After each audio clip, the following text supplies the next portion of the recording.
지난 6일 보석으로 풀려난 이명박 전 대통령이 어제 보석 이후 첫 재판을 받았습니다. 그런데 핵심 증인인 이팔성 전 우리금융지주 회장이 출석하지 않으면서 재판은 40여 분 만에 끝났습니다. 재판부는 이팔성 전 회장을 강제 구인하기로 결정했습니다.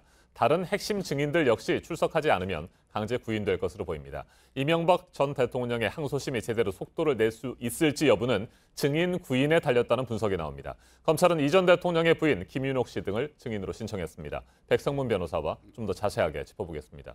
어서 오십시오. 네, 안녕하세요. 네, 이명박 전 대통령 수면 무호흡증 등 만성 질환을 이유로 보석을 청구하지 않았습니까? 네, 물론 재판부가 건강상의 이유가 아닌 방어권 보장 네, 차원에서 네. 보석을 허가했습니다만 어제 재판에 나오고 또 법정을 빠져나가는 모습을 보면 말이죠. 네. 지지자들에게 뭐 주먹을 불끈 쥐어 보이기도 하고 손을 흔들기도 하는 등 여전히 건강은 괜찮아 보이는데 어떻게 보셨습니까? 그러니까 사실 이명박 전 대통령이 말씀하셨던 것처럼 보석을 신청하면서 허가해달라는 사유 중에 하나로 이제 건강상 이유를 들었었는데 재판부가 그건 받아들이지 않았죠. 그리고 어제 모습을 보면 전 뭐 개인적으로 이런 생각을 했습니다. 구치소 안과 밖이 많이 다르구나. 이게 사실 심적인 압박감이나 그런 장소적인 문제들이 사실 개인의 건강에 또 영향을 미칠 수 있기 때문에 실제적으로 뭐 이명박 전 대통령이 구치소에서 엄청나게 큰 중병을 앓았다기보다 구치소 내에서 느끼는 그런 심리적인 압박감 등으로 인해서 본인 스스로 건강에 안 좋다고 느꼈던 것이 아닌가라는 생각이 들고요.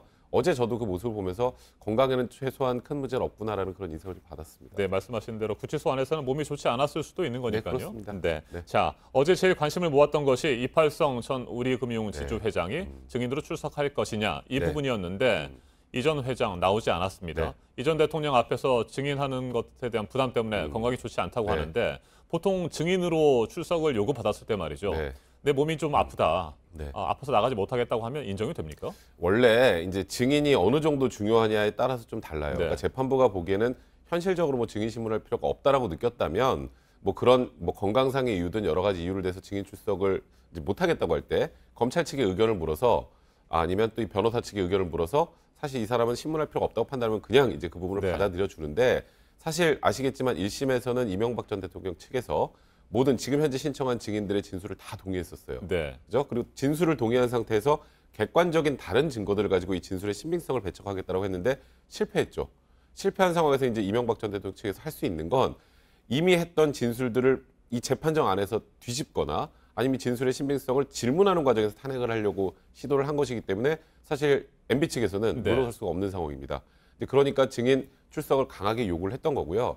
재판부 입장에서도 사실 항소심에서 이팔성 우리금융지주 회장이나 지금 기타 이 추후에 이제 나와야 될 증인들이 나오지 않으면 현실적으로 항소심이 제대로 진행되지 않을 것이라고 판단을 했기 때문에 지금 이팔성 그 전 회장에게 그러니까 지금 당신이 얘기하고 있는 그 사유 건강이 안 좋고 또 이명박 전 대통령을 만나서 대면해서 진술하는 게 부담스럽다라는 건 그러면 주거지에서 할 수도 있고 장소를 바꿔서 할 수도 있고 또 심지어 이명박 전 대통령과 분리해서 신문할 수도 있기 때문에 그거는 불출석 사유에 해당하지 않는다고 했고 그래서 또 나오지 않을 경우에는 강제구인까지 하겠다는 입장을 밝힌 겁니다. 네, 이팔성 전 회장은 굉장히 많은 뇌물을 건넨 것으로 알려지고 있지 않습니까? 이 부분에 대해서 지금 이 전 대통령 측의 증인으로 항소심에서 신청을 한 건 말이죠.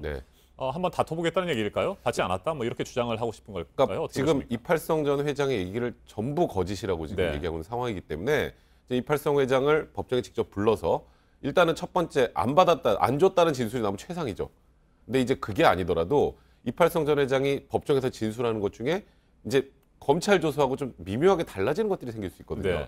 그렇게만 돼서 재판부의 심증을 좀 흔들기만 한다고 하더라도 1심보다는 좀 더 유리한 결과가 나올 수 있다고 판단하고 있는 것이기 때문에 사실 이팔성 전 회장 같은 경우는 이명박 전 대통령 측에서 지금 사실 징역 15년에 나오기 가장 중요한 게 다 뇌물이란 말이에요.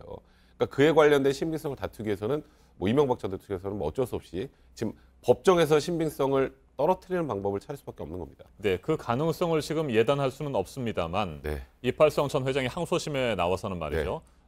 선의로 준 것이다. 어떤 대가를 요구하거나 받을 것을 생각하면서 준 것이 아니다. 이렇게 만약에 뭐 진술을 바꾼다든지 그렇게 된다면 이게 뇌물죄가 성립이 안 되는 겁니까? 뭐 그 진술만 가지고 뇌물죄가 성립하지 않는다라고 단언할 수는 없습니다만 지금 검찰이 일단 내놓은 증거들 기초해서 1심에서 유죄가 나온 걸 보면 이팔성 전 회장의 그 진술, 이팔성 전 회장의 메모나 기타 이제 장부 같은 것들을 보고 사실 이제 뇌물죄 부분을 유죄로 판단해서 기소를 한 것 아니겠습니까?